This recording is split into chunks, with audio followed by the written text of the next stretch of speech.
Environmental health is one of Nigeria's crude producing states, will cost at least 12 billion.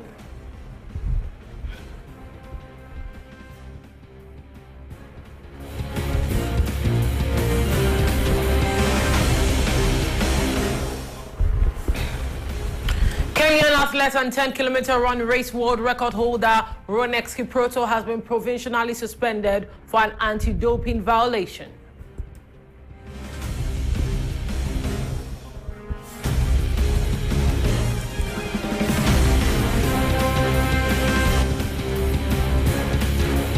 The Gift of Chess USAID has set up a workshop in Ghana producing chess pieces for women's empowerment and youth development.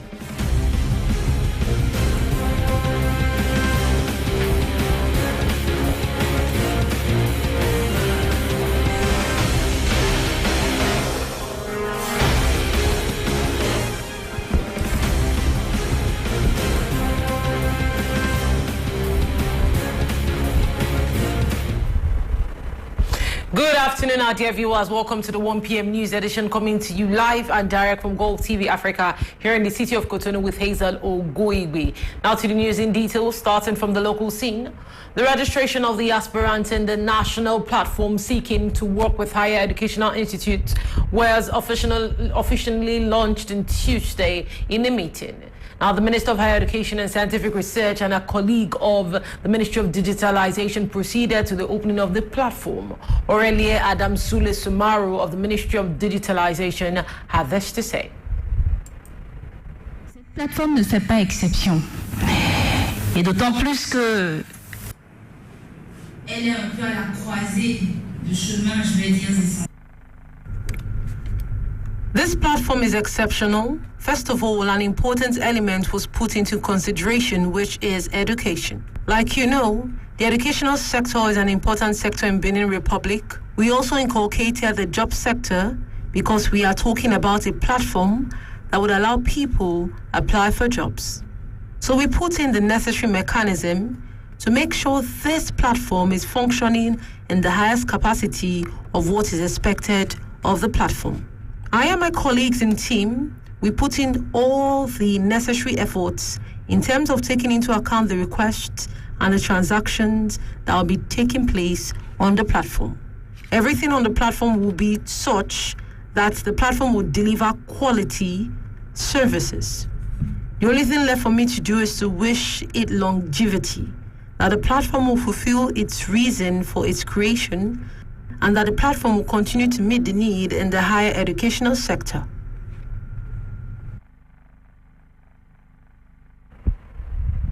Still on the local scene, with the end of the year examination days few weeks ahead, revision is in full swing. Parents are called upon to support their children, but their role is not just to support, but above all, to provide their student with optimal conditions to ensure a good living condition. More information in the following report. The end of year national examinations coincide with heavy rains in Benin Republic. Runoff water and floodings are among the risks to which examination candidates may be exposed to. Parents are therefore obliged to support their children, but their role above all is to provide them with optimal conditions by ensuring a healthy and comfortable lifestyle. It is in this capacity that the parents are called upon to ensure that their children do not suffer the torment of the rainy season. The parents must help the children to adapt to the weather. They must also consider the age of the children and the nature of the examination the children are preparing for. In addition to providing raincoats, it is important for parents to ensure that their children are physically fit. They should pay careful attention to the well-being of their children. Les examens approchent. L'année scolaire suit son cours conformément au calendrier scolaire. The examination is close. The academic year is conforming to the academic calendar. We're following the special calendar that the Ministry of Education brought out recently. Now, we are asking the parent to provide raincoats for their children and to take precautions against malaria. Bon, il est bien vrai, on sait que c'est au moment des examens de fin d'année que les pluies là, ça surviennent beaucoup plus. We know that it is during the period of end-of-year examinations that the rain becomes frequent. Parents need to take necessary precautions. They need to wake up early and prepare their children and also give them raincoats and umbrellas. Parents should have all this so that the children will not have any excuse not to be in class for the examination. This is what we can say in relation to the rain at this time. Revision should be carried out according to a well-defined and well-spaced-out schedule so as to allow the children to assimilate better. In addition to all this, there must be the moral and psychological support that goes hand in hand with any organization, and precautions should be taken for the children. Ces temps-ci, il faut acheter les imperméables aux enfants. Les suivre rigoureusement, parce que ce sont des enfants. This time, it is necessary to buy raincoats for the children and also monitor them rigorously because they are children. Also ask them what is going on. If the child says he has headache, if there are precautions to take the necessary precautions promptly. Everything needs to go on well for the child. The child needs to sleep very well. This is very important for the child. Ok, nous sommes vraiment à l'approche des examens de fin d'année. Close to the end of the academic year examination and seeing that the raining season has started, I am simply asking the parent to take necessary precautions so that the children will not fall sick. The children should be in good conditions. This means they should sleep with mosquito nets. Parent needs to continue monitoring the children. It is not the time to start shouting at the child and not to also teach the child or revise with the child till late at night. There are some teachers who revise with the child till late at night. You need to work with the child in a minimal way so you can be able to strategize better so you don't wear out the child on the day of the examination. Non, c'est pas le moment de stresser l'enfant. C'est le moment de lui parler, de lui dire non. C'est comme à l'école, quoi. C'est comme à l'école. It is not the time to stress the child. It is the time to speak to the child gently. It is just like all the things we do at school. Don't stress the children because they are children and not adults. On the day of the exam, prepare the children on what they will eat, and if the child refuses to eat, the child shouldn't be forced. After the children are done with their exams, it is not the time for the parent to put pressure on the children to know if they did well or not. Other examinations will still come up. All in all, the national examination at the end of the year 2023 academic year promises good results in view of the school calendar, which is being carried out according to the ministry's directives. However, parents have a significant role to play in the success of their children, as the result of the end of the year depends on how involved a parent is in the academic success and well-being of their wards.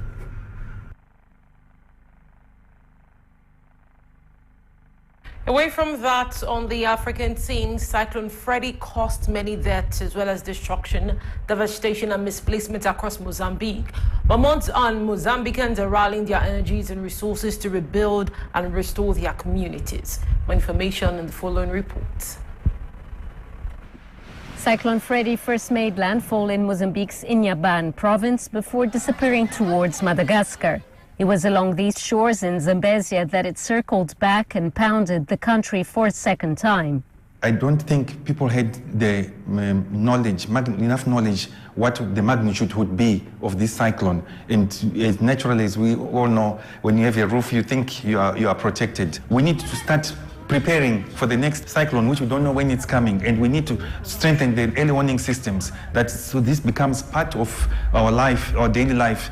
Mozambique's geographic position places it on the path to most cyclones in this region, making it one of the most vulnerable countries to climate change. Firoza Ismail's restaurant on the beach managed to stay standing despite gusty winds and falling trees. She admits it was a lucky escape.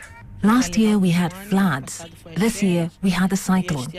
I believe we need to look at this area and add more trees so we can avoid soil erosion. Our beach is being lost to erosion. I don't really understand how we can stop this. What we need are specialized people who can help improve and save our beach from climate change. Freddy has been the longest and strongest tropical cyclone to hit Mozambique. It brought twice the average monthly rainfall in just a few days, which many weren't prepared for. Mozambique is just a province that's prone to floods and drought, but I think with climate change and all the concepts that are coming up, this was really one of the biggest disasters for this province. Homes and infrastructure takes years to reconstruct, and government lacks the funds. Many in the community are coming together to rebuild schools and hospitals. The government will rebuild the schools, which is going to take a long time. But our association has a project to reconstruct schools and some hospitals to give back to the community. There have been moves towards a more climate-resilient strategy. The country recently signed a multi-million-dollar deal with the European Union to lessen the impact of extreme weather events on people and infrastructure.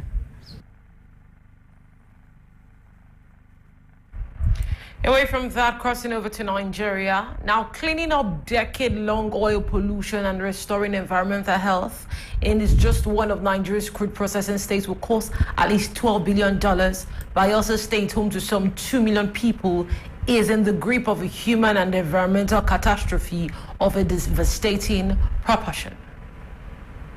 Cleaning up decades-long oil pollution and restoring environmental health in just one of Nigeria's crude-producing states will cost at least $12 billion, investigators said. Bayelsa State, home to some 2 million people, is in the grip of a human and environmental catastrophe of devastating proportions, they warned in a much-awaited report.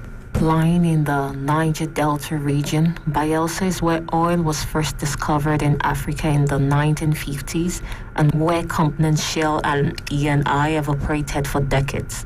The 4-year investigation was carried out by the Bayelsa State Oil and Environmental Commission, an international panel of experts and prominent figures who worked at the request of the local government. It called on Shell and Eni, whose local subsidiaries still operate in the region, to pay a share of the bill. For every man, woman and child in Bayelsa, so that's a population of about 3 million, there has been 1.5 barrels of oil spilt in the state. That is what we're also seeing as 10,000 times the scale of the Exxon Valdez spill, which destroyed the Atlantic coastline. So Bayelsa is a silent crisis, but one far in excess of anything that we've witnessed and been scandalized by to date. In a written statement, Shell said it had not seen the report and could therefore not respond to its conclusion at this time. Eni also said that it had not been consulted about the report and rejected allegations of environmental racism made by the Commission. In response to the request for comment, Eni said it conducts its activities according to the sector's international environmental best practices without any distinction on a country basis. Both companies have blamed most oil spills on sabotage and theft. I hope that this report will make a difference because a lot of persons out there in the world did not know that this level of atrocities have been going on in the Niger Delta and Bayelsa State. So this report is going to expose. Eni also said the company undertakes to remedy in all cases when spills occur. The report is based on over 2,500 pieces of evidence, including 500 interviews and analyses of 1,600 blood samples from local people. Over the years, as much as 1.5 barrels of oil has been spilled in Bayelsa for every man, woman, and child living in the state today. The wider Niger Delta, according to the report, has suffered the equivalent of the Exxon Valdez disaster every single year for 50 years. The report pointed to the potentially far-reaching impact on health from oil and gas pollution. Researchers blame the crisis on the systemic failings of international oil company operators, with the complicity of Nigeria's political classes and the dysfunctional Nigerian regulatory state. The amount paid by companies, the report said, should be based on the amount of oil pumped since commercial exploitation began and perhaps weighed to reflect the company's pollution record. The report comes days after Britain's Supreme Court ruled it was too late for a group of Nigerians to sue Shell over a 2011 offshore oil spill. The energy giant, which recorded its highest ever annual profit this year, faces more legal battles in Britain, including against 50,000 Nigerian claimants suing over other spills. Away from that, unemployment rose to 0.2% in the first 3 months of the year in South Africa, pushing the employment rate to 32.9%. Now, this is the highest rate on record for South Africa and is showing no signs of decline. The worsening power crisis is crippling the economy. Small businesses are closing shop, unable to cope, while big businesses are spending their money on alternative energy instead of hiring new staff. The expanded unemployment rate, which includes those discouraged from seeking work, now sits at 42.4%. Certainly not a huge surprise if you consider the environment where we're in. If you can think about the persistence of electricity outages, the severity of the electricity outages, if you think about higher interest rates, low confidence, then it's no surprise that we just can't continue to absorb the emerging population in South Africa. The picture is more worrying for young people entering the workforce. Youth unemployment increased 1.1% to 46.5%. So when you look at the load shedding, what we know is that it costs the economy around about 2% GDP growth on an annual basis. If you said to me, what is the lost opportunity in terms of jobs, that's probably in the order of 200 to 300,000 jobs a year. So it's not necessarily that we're losing significant number of jobs. It's the lost opportunity. How many jobs could we have created if we didn't have load shedding? And in my mind, that's probably around about the 300,000 mark. There's been several interventions, even with the private sector, to address unemployment. Some programs have been successful, but still not enough to absorb the millions of young people looking for work. I think private sector have really, in many places, led the charge in terms of inclusive hiring. And what the private sector is, where they are right now, is that they have a host of challenges that they're trying to address. And I think employment is almost a byproduct of some of the other challenges that need to be dealt with. We've got 600,000 people into the labor market. In order to absorb 600,000 people, how fast would the economy have to grow? And that estimate is around about 4% on a sustained basis. So it's not really going to help us if we grow 4% for 1 year and then we slip back to 1% or 2%. Economists have warned that real job creation will only occur when GDP growth approaches at least 3% per annum. South Africa was last there in 2005 and is nowhere close to getting back there as long as the power crisis continues.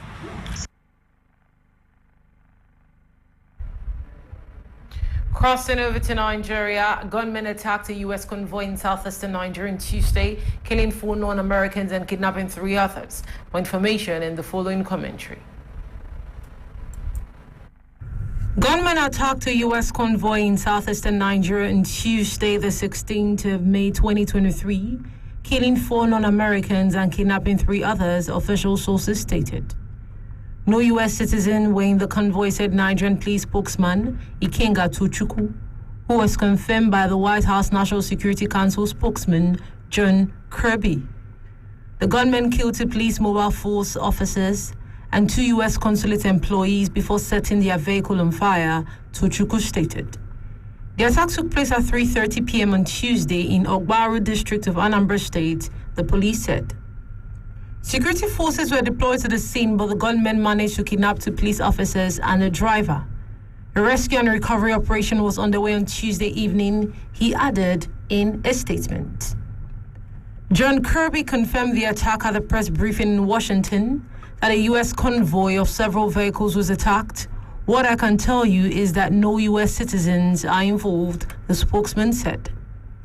The U.S. State Department, for its part, assured that the U.S. diplomatic staff in Nigeria was at work with the Nigerian security services to conduct investigations. The safety of our personnel is always paramount and we take extreme precautions when arranging travel in the field, a State Department spokesman said. Several separatist groups are active in the southeastern region of Nigeria and have recently stepped up their attacks, usually targeting police and government buildings. Nigerian authorities attribute the attack to the Indigenous Peoples Movement of Biafra, which they consider a terrorist group along with its armed wing, the Eastern Security Network. IPOB has repeatedly denied any involvement in the violence.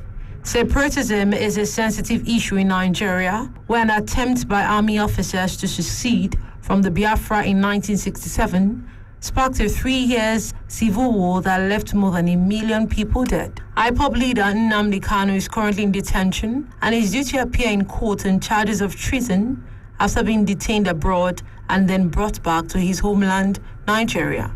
The violence is one of many security challenges facing President-elect Bola Ahmed Tinubu when he takes over as head of Africa's most populous country later in May. In addition to separatist tensions in southeastern Nigeria,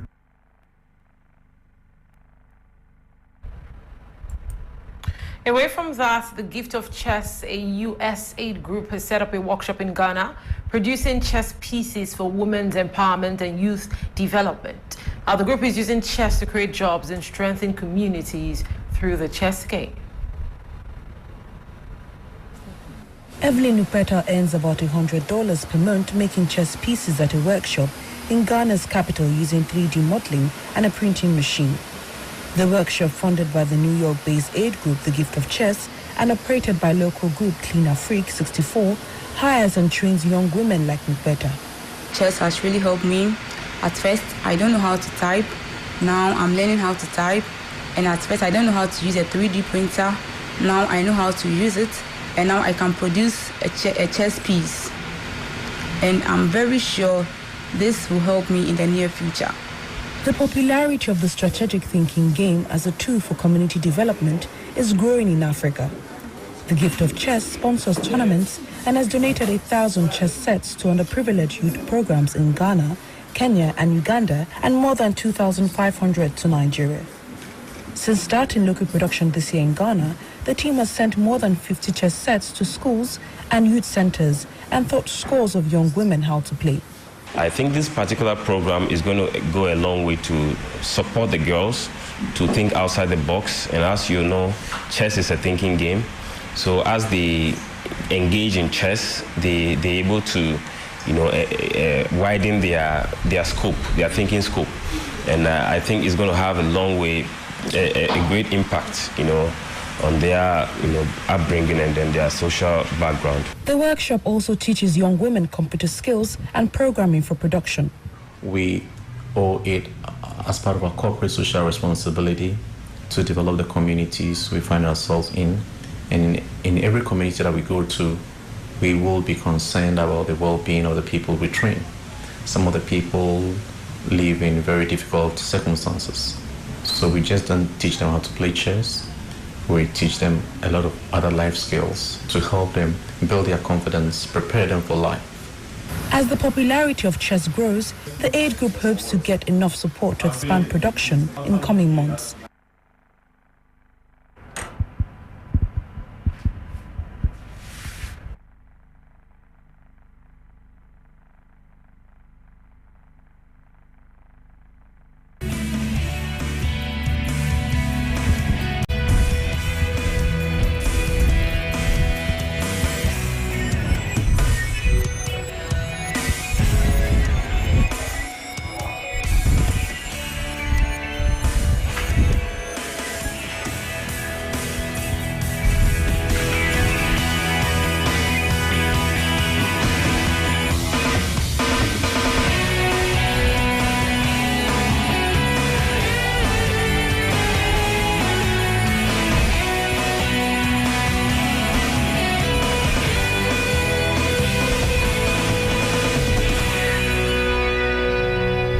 Welcome back. You're still tuned in to the 1 p.m. news on Golfe TV Africa with Hazel Ugoigbe, and this is the African newspaper review. So now we're going to be starting with the pages of the Guardian Post Cameroon, and the top story reads: Chantier naval workers threaten strike over month unpaid salaries, and the story says 14 arrested over killing of soldiers and bikers in Mpenda Mboko on the pages of the Guardian Post Cameroon. I'm going to be moving away from the Guardian Post Cameroon, crossing over to the front page of the Daily News Zimbabwe. Let's see the stories that are making the rounds in Zimbabwe today. Now on the front page of the Daily News Zimbabwe, the top story reads, and it says, business seeking dialogue with government as Zimbabwe's country's economic crisis worsen. And the story says, do more to curb rising drug abuse. If you know you're curious about that story, you could of course check the pages of the Daily News Zimbabwe. Now let's see the stories that are making the rounds in The Nation, the front page of The Nation, Malawi. All right, now, on The Nation Malawi, they are talking about refugees. On the front page of The Nation Malawi, it says, pressure mounts over refugee situation, and it says local and international organizations are exciting pressure on Malawi's government to stop its crackdown on foreign nationals, to moor them to the refugee camp in Dowa district. Now, this story says, punished for parenting 170 migrant children at Mwala prison. Government cracks down on illegal migrants. Now, the story says, autopsy shows journalist Nomsa was poisoned, and the ministry targets 100% vaccination coverage. Of course, if you know you're curious about the stories or you want to find out more information, you could always check the front page of The Nation Malawi. And with that, our dear viewers, this is where we're going to be concluding today's edition of the African Newspaper Review on Golfe TV Africa, and also the 1 p.m. news on Golfe TV Africa with Hazel Lugoigbe. Thanks for tuning in. Enjoy the rest of your day.